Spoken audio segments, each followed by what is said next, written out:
Okay, hello everyone. So you are viewing the lecture video on the customs of the Tagalogs under the course Readings in Philippine History. Okay, so this is the first reading that we are going to discuss. So this is going to be a somewhat introduction to how we are going to do things, or how we are going to approach the readings in our course. And at the same time, so it's the first exercise on conducting context and content analysis. Okay, so hopefully you have your guide questions or your modules or worksheets with you, so as to better understand how to answer them, how to accomplish them, and at the same time also to help us understand how to help us better understand this source. Okay, so first off, so let's provide a bit of background regarding the source. So at the time the source was made, so it was during the first century of Spanish rule. So that was the late 1500s, late 16th century. All right. So the colonial government had difficulty in running local politics. So mainly because a lot of Spaniards refused to move outside of Manila. So a lot of uh, possible Spanish officials did not want to govern the territories outside of Intramuros. So because of this, uh, the Spanish government allowed Filipinos to hold the position of gobernadorcillos, or those who would manage affairs in the towns. Okay. Uh, Aside from that, so the friars were at the same time instructed to supervise Filipino gobernadorcillos. Okay, so they were asked to monitor, they were tasked to look after how the gobernadorcillos would run local politics. Okay, and for the most part, so they were the ones who were really administering, who were really handling affairs in the towns. Okay. Aside from that, the friars were also assigned to mission areas, who were assigned to mission areas, or to areas where they are going to uh, convert the natives into Christianity. So they were tasked to regularly inform their superiors of what was happening. So they were tasked to provide reports, basically, okay, on their mission, on the status of their conversion, on the status of the town that they were assigned to, on the customs of the people, etc., etc. All right. So all of these information, so will be crucial in our analysis of the source. Okay. So who is the missionary that we are paying attention to? So he was Juan de Plasencia, a Franciscan missionary. Aside from being a missionary, he was also a talented linguist and a writer. Right? That's why if you've read the attached document or the attached source to this lesson or to this topic, if you notice, it was a very detailed, it was a very lengthy. Sorry for that. It was a very lengthy source or document. Okay.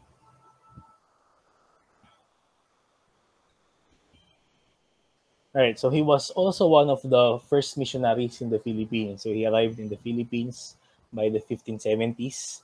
Okay, so he was assigned to do mission works in the southern Tagalog area, so around the Laguna area. All right. So having said that, so let's try to determine some of the elements that we considered during our discussion in context and content analysis. All right. So was he credible to write about the customs of the Tagalogs? One thing that we can consider about Plasencia is that he was assigned in the southern Tagalog area. Okay? So definitely he observed what were the customs of the Tagalogs. Okay? But take into consideration take into further consideration, however, that most of his observations, of course, are limited to the people in the southern Tagalog area. So we cannot say, or we cannot generalize that uh, his observations are applicable to all of the Tagalogs. Okay? And much less, we cannot also generalize that his observations are applicable to the entire Philippines. All right?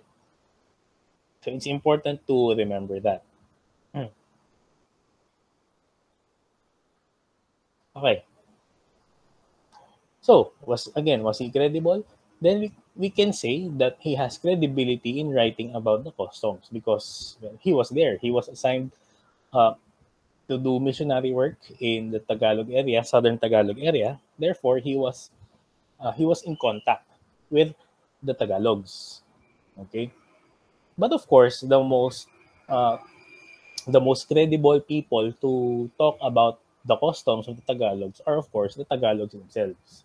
Okay, the next uh, well, of course, that depends on existing documents and existing sources. Unfortunately, there are no existing documents that are as comprehensive as the work of Plasencia. Okay. Another thing to consider here is that he was a missionary. He was one of the missionaries uh, sent to the Philippines. Oops. Okay. So there are two things to consider here. Being a missionary, so he was a priest. Okay? A priest assigned to convert non-Christians into Christianity. All right? That's why you would have remarks. You could read some remarks in the customs or in the works in his work, wherein he would sometimes give comments or sometimes he would give reminders to some officials. Okay, na you have to be mindful of this custom because this is different from what we are used to, etc., etc. And in relation to that, another thing to consider is that Plasencia is a foreigner. Okay, unfortunately, he would always they would always have uh, they would always view the customs of the Filipinos in their own perspectives or in their own eyes, through their own beliefs and customs. And that's why you can also see some little bits of uh, criticisms or uh, some little bits of judgments in their works. Okay, so again, we have to be mindful uh, of those aspects. Okay, but nevertheless, we can say that he is credible enough to have to write about the customs or to give us information about the customs of the Tagalogs. So he was there, he lived there, and he even died in the southern Tagalog area in Laguna in 1590. So ever since he was sent to the Philippines, so he lived his life there.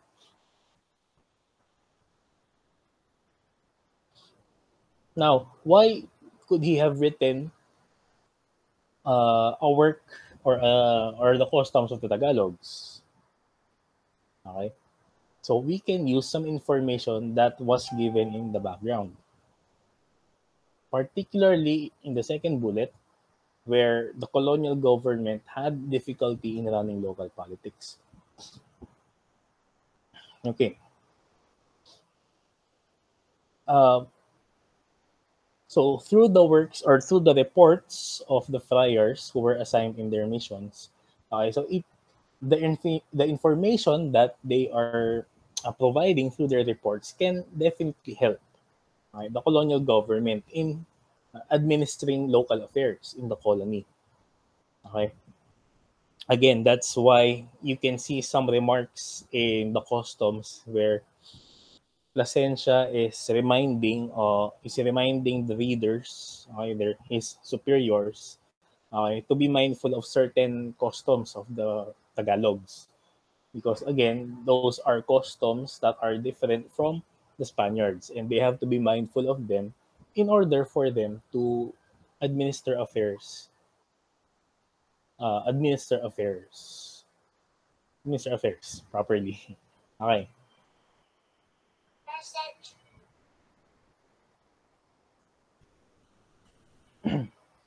All right.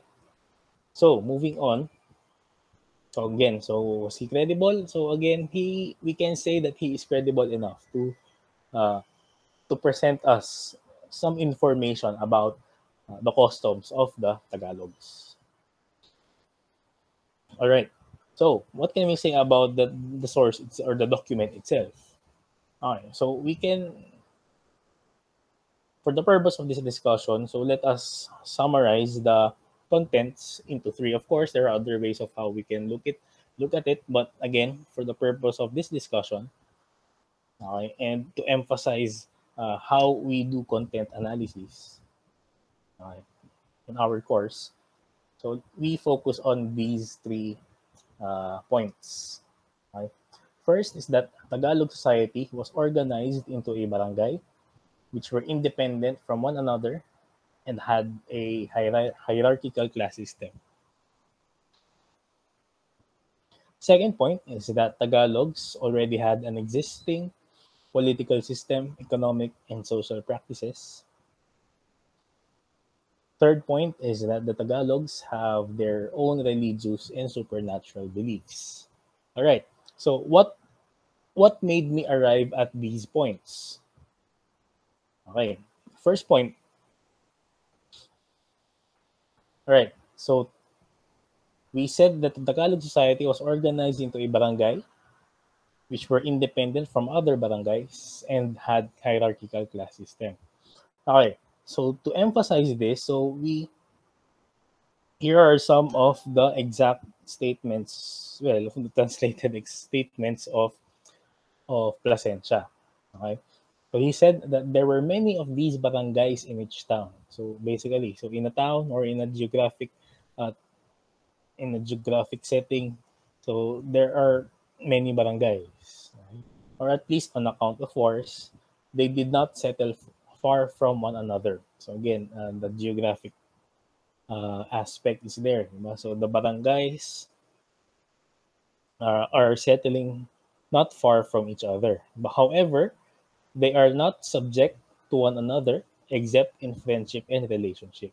So meaning there's a certain level of independence and sovereignty between and among barangays. Okay?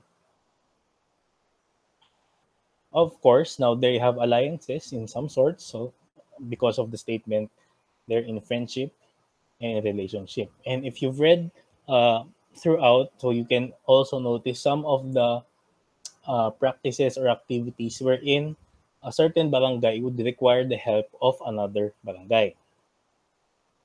Okay, so that's why we can say that barangays are independent from each other.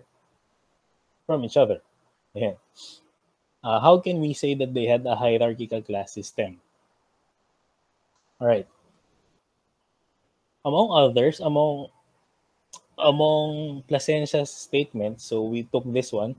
In addition to the chiefs who correspond to our knights, there were three castes: nobles, commoners, and slaves. So basically, those so they have a ranking hierarchical system. Okay, wherein the society was or the people or the members in society are categorized into these castes or castes. Okay. And again, if you're going to read throughout, you're going to see some of the practices that they observe with respect to this hierarchical class system. Of course, we're not going to go through them one by one. Okay, but they are there to support the statement that, well, in the barangay there is a class or there is a hierarchy. okay, in the society. Okay, and then we can move further. How can we describe this hierarchy? Okay, so you can also look into that again. But again, for the purpose of this discussion, we are just trying to show that in this main idea, okay, we are using specific remarks or specific statements from the source in order to prove, to strengthen, to support whatever it is that we pointed out as our main idea. Okay? So for our second point, so we said that they had an existing political system.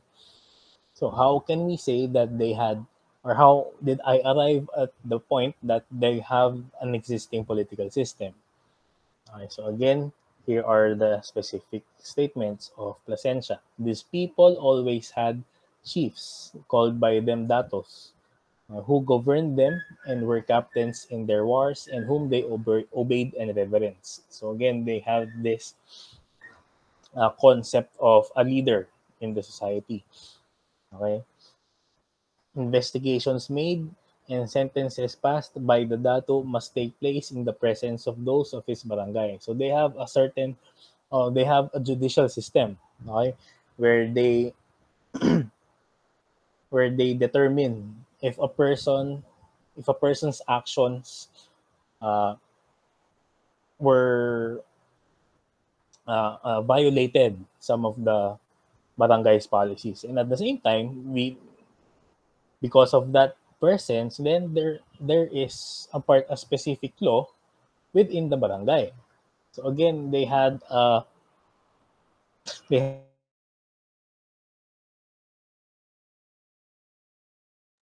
certain aspect of the society. Okay, how did we say that they have economic practices? So I would turn you to this statement by Plasencia. The lands which they inhabited were divided among the whole barangay, especially the irrigated portion, and thus each one knew his own. No one belonging to another barangay would cultivate them unless after purchase or inheritance. Okay, so again, their practice or in their policies uh, of working the land. So yeah, they have these practices. The chiefs in some villages had also fisheries with established limits and sections of the rivers for markets. Okay, so they already have uh, practices involving how they produce their necessities. Okay, so mainly so they have irrigation, they have agriculture, they have fisheries. Okay, they even have markets, which means that they were trading within and outside of the barangay. Okay, so they had a bustling, or they have a standing economic practice. Okay, how about the social practices? So, so Plasencia said that dowries are given by the men to the women's parents. So this refer to courtship and marriage. If the latter are living, they enjoy the use of it. They condemned no one to slavery. So ito naman regarding policies of slavery unless he merited the death penalty. Okay, so they also have social practices present. Okay, so you have marriage. If you read further, diba, they also mention about divorce. Okay, this one is connected to what I mentioned a while ago regarding how perspective will come into play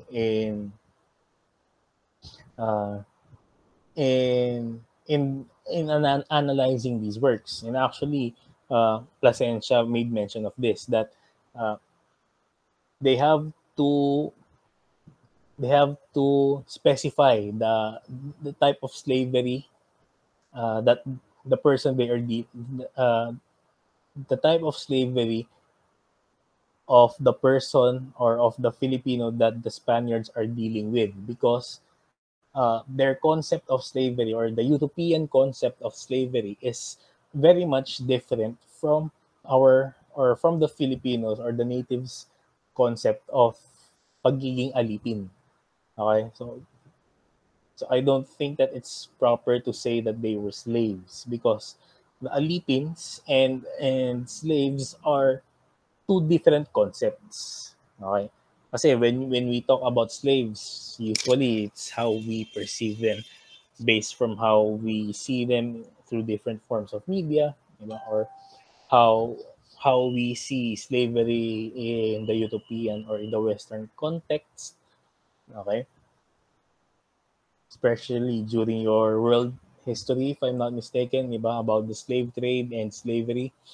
Okay, the triangular trade routes. Okay, which is very different from the concept of the Alipins in Philippine society. Okay, so again, please take note of this, uh, of perspectives where in analyzing certain pieces.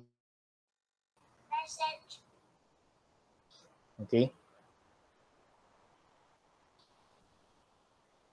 all right. So how can we say also that they have religious and spiritual beliefs? Okay, so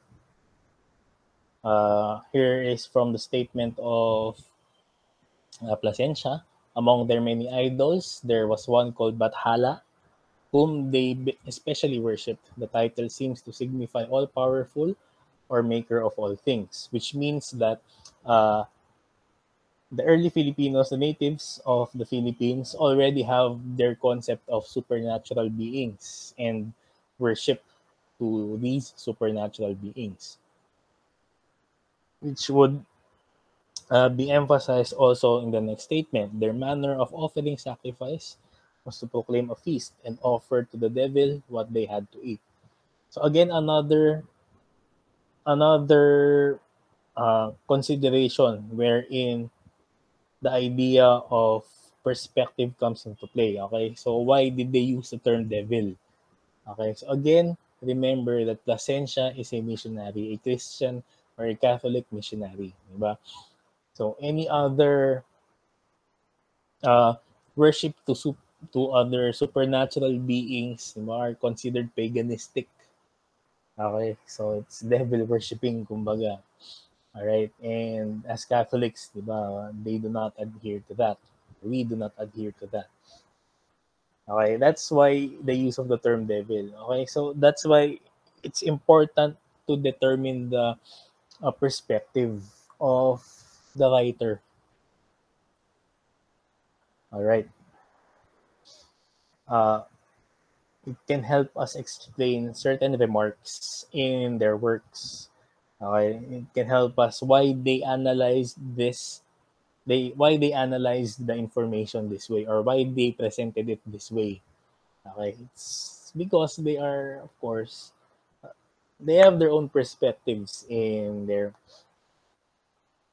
uh, in terms of how they present their ideas.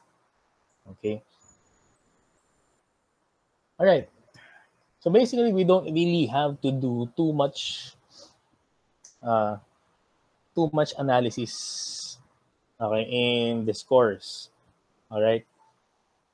Um, there are just certain things that we need to be reminded of, especially in just like what we did.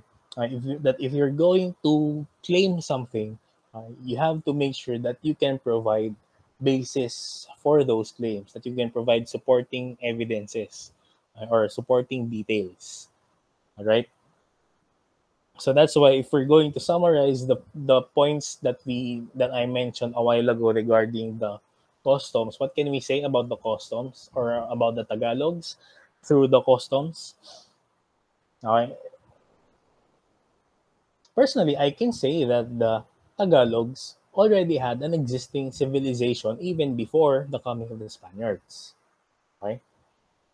How was I able to come up with that statement? Because they had those that I pointed out a while ago. They had a political system, which was evidenced by what we read a while ago. They had an they had a complex class-based society, as what we mentioned a while ago, and social and various social practices. They had an existing economic practice. Okay, they had economic activities present there. Okay, they had religious institutions. Okay, so the various uh, social structures are present. The various social institutions are present in order to make the society, okay, an independent, thriving, surviving group of people. Okay, that's why we can say that they already have their own civilization. However, it's just that uh, it's not that much of a grand civilization, just like an empire or a kingdom, so to speak. Okay, because of the lack of, well, there's no sense of nationhood yet. Okay, if you can see that there are that they are still towards that uh, stage of the development of a civilization where they are going to join together to have that sense of nationhood. However, we were colonized by the Spaniards in between that development of the civilization. That's why our sense of nationhood was developed, okay, in conjunction uh, with the interference of the Spanish colonization. All right. So uh, to summarize, so again, it's important to look at. It's important to be mindful of the perspective of the author, or okay, of the author of the source, because it can have an impact on how he presents particular or specific data. Okay, if it's a scientific, if it's a report that contains mathematical or scientific data, then of course, syempre wala tayong gagawa dyan. Those are exact. Those are exact figures. However, not all reports or not all data that is presented to us are in the form of mathematical or scientific figures. Right? So it's important to consider the perspective of the author. Where is he or she coming from? What is his perspective? Okay? So we always have to be mindful of that. All right. And again, in terms of the content, so before you claim something, make sure that you have sufficient evidences in order to support that claim. Okay. So again, this is the introductory exercise, okay, to the readings in Philippine, to the specific readings in that we're going to tackle in our course. So again, so that's just how we're going to proceed with with our readings, with the readings that we presented in our first meeting. Okay, so we're going to look into the background. We're going to look into the author of the source, and then we will proceed with the analysis of the content of the reading. Okay. So again, if you have questions, please feel free to contact me, send me a message, and I hope that I can clarify. And of course, to the best of my abilities, I will try to clarify your doubts and clarifications. And with that, okay, thank you for listening. Stay safe always.